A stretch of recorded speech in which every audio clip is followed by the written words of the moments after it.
bola adalah permainan 11 lawan 11. Maka dari itu semuanya bisa terjadi. Bahrain telah 2 kali hampir lolos ke Piala Dunia dan Anda tahu di negara saya ada ungkapan. Jika Anda tidak lolos untuk pertama atau kedua kalinya, maka untuk ketiga kalinya Anda akan lolos. Meskipun Bahrain adalah negara kecil, sungguh luar biasa bagaimana masyarakatnya mencintai olahraga ini.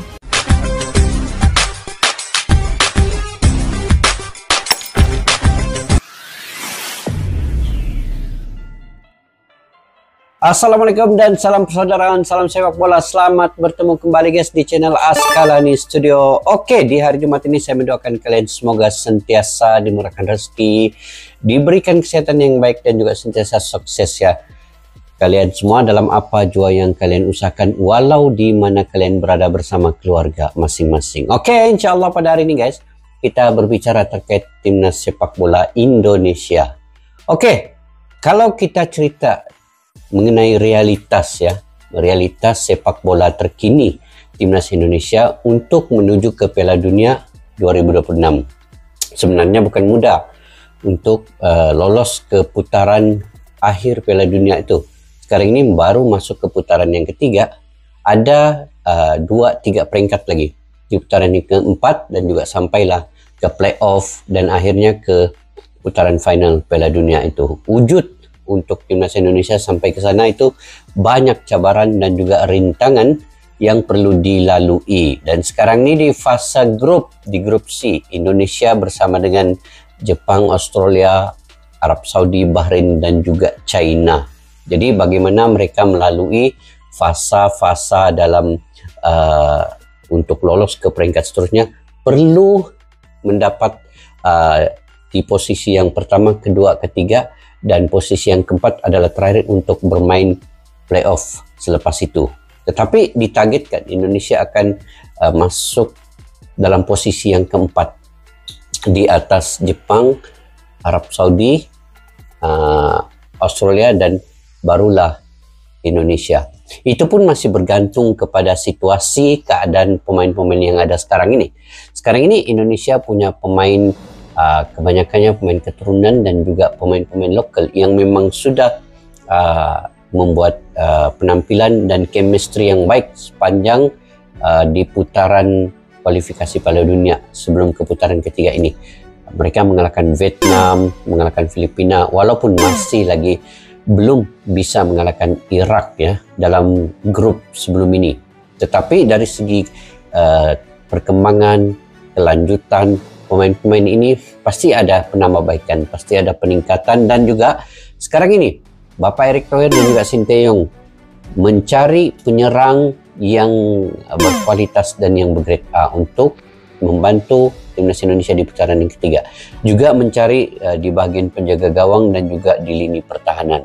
Oke guys, apa perkembangan terbaru yang kita lihat terkait dengan timnas Indonesia ini? Kalian, bagaimana kalian melihat situasi keadaan sekarang ini? Kalian boleh komentar ya di ruang kolom di bawah untuk info dan juga pendapat kalian terkait dengan timnas Indonesia, peluangnya untuk lolos ke Piala Dunia. Sebab Indonesia hanya satu-satunya tim dari Asia Tenggara yang punya ruang dan peluang itu pada saat ini. Karena sekarang ini di putaran yang ketiga akan bermula pada September, 5 September. Jadi masih ada peluang 2 bulan untuk Indonesia menyiapkan tim yang terkuat untuk bersaing dengan tim-tim seperti Jepang, Arab Saudi dan juga Australia. Oke guys, sebelum itu kita semak dulu video ini. Dengan judulnya cara mereka terlalu frontal. Bahrain masukkan Indo ke daftar hitam. Oke, ini apa yang dimaksudkan ini ya? Bahrain masukkan Indo ke daftar hitam. Jadi yuk kita sama-sama simak dulu video ini. Yap, melihat gimana gencarnya manuver PSSI dalam merekrut pemain diaspora dari Eropa, gak cuma membuat para rival di ASEAN iri, melainkan juga membuat Indonesia kini jadi tim yang banyak mendapat sorotan. Sebab bagaimanapun, nama-nama pemain yang udah atau akan dinaturalisasi adalah mereka yang secara kualitas memang mumpuni. Tom Harik, Sandy Walsh, Shane Patinama, Kelvin Verdong, Ragnar Oratmangun, Jaises, dan Jordi Amat adalah pemain yang secara jam terbang terbilang oke di Eropa. Kemudian talenta-talenta muda macam Ivar Jenner, Justin Hubner, Nathan Choaon, Rafael Schreik, dan Elkan Bagot juga dianggap sebagai prospek cerah. Belum lagi pemain-pemain yang sedang dalam proses seperti Oli Rumeni, Kevin Dix, Michel Gers, Dan Rhodes, Tristan Guyar, dan Martin Paes juga dianggap punya kemampuan dan pengalaman menarik. Itulah kenapa tim-tim unggulan macam Jepang, Australia, dan Arab Saudi tidak pernah menganggap Indonesia sebagai tim lemah. Karena secara materi pemain, skuad Garuda sekarang banyak diisi pemain yang merumput di Eropa. Oke guys, betul, saya setuju dengan apa yang dikatakan oleh admin ini. Sebenarnya Indonesia ini punya pemain keturunan yang cukup banyak ya, terutama di Belanda, dan bermain di peringkat kelas yang tertinggi di Belanda itu, juga di Eropa, di tempat-tempat yang lain. Karena dulu kita ketahui Indonesia dijajah Belanda itu lebih kurang 360 tahun, jadi sudah tentu punya banyak keturunan darah Indonesia. Dan ini kesempatan Indonesia untuk memanggil kembali keturunan-keturunan ini yang punya kualitas bergrade A, bermain di Eropa ini, dan punya pengalaman yang baik, jam terbang yang bagus. Dan kalau dari segi penyerang ini perlu mencari mereka yang punya sentuhan cetakan gol itu, dan keberanian membawa bola, dan juga ada insting yang baik dalam mencetak gol. Jadi itu yang perlu dicari sekarang ini oleh timnas Indonesia, dan upaya ini telah dilakukan oleh Bapak Erick Thohir dalam 2-3 minggu yang lalu. Sehinggalah sekarang ini pun Bapak Erick Thohir masih lagi mencari pemain yang diinginkan ini. Jadi kita doakan semoga kesempatan ini, Piala Dunia pada kali ini, digunakan sepenuhnya untuk Indonesia memperkuatkan timnas ini, dan kalau mendapat pemain-pemain yang bagus, mungkin rekor lagi untuk Indonesia melangkah jauh sehingga ke Piala Dunia. Oke guys, kita lanjut.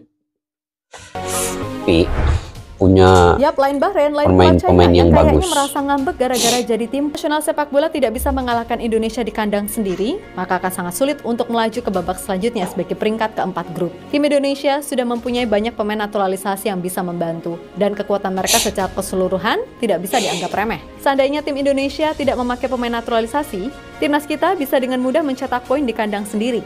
Kini timnas menghadapi Indonesia yang banyak pemain naturalisasinya harus menunjukkan semangat penuh. Tulis media163.com. Sekarang ini kondisi timnas Indonesia sudah berbeda, dan pelatih asal Kroasia tersebut secara pribadi turut mengapresiasi pencapaian timnas Indonesia dalam setahun terakhir, serta mengaku sudah menantikan laga sulit jelang menghadapi timnas Indonesia yang diperkuat mayoritas pemain dari Liga Eropa. Selamat atas performa Anda dan apa yang Anda tunjukkan di Piala Asia dan di grup kualifikasi Anda. Mengalahkan Vietnam pada laga tandang tidak mudah. Tim Indonesia sangat kompetitif dan bisa mengalahkan siapapun di grup kami. Grup kita adalah yang tersulit di drawing ini. Saya juga mengucapkan selamat bagi Indonesia atas hasil-hasil impresifnya selama 1 tahun atau lebih. Tetapi tentu saja, saya menanti laga sulit dan terbaik saat menghadapi timnas Indonesia. Tapi kami juga punya pemain-pemain bagus dengan beberapa darah muda. Ini sepak bola. Semua harus bisa menunjukkan bahwa mereka adalah tim terbaik. Ujar Ivan Kovic, dikutip dari akun YouTube Harimau Malaya.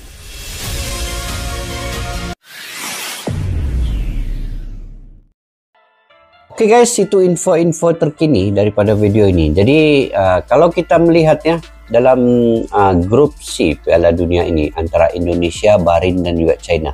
China itu lebih tidak diunggulkan karena sejak akhir-akhir ini China tidak meningkat dari segi keputusan-keputusan perlawanan sepak bola, termasuk seri dengan Singapura.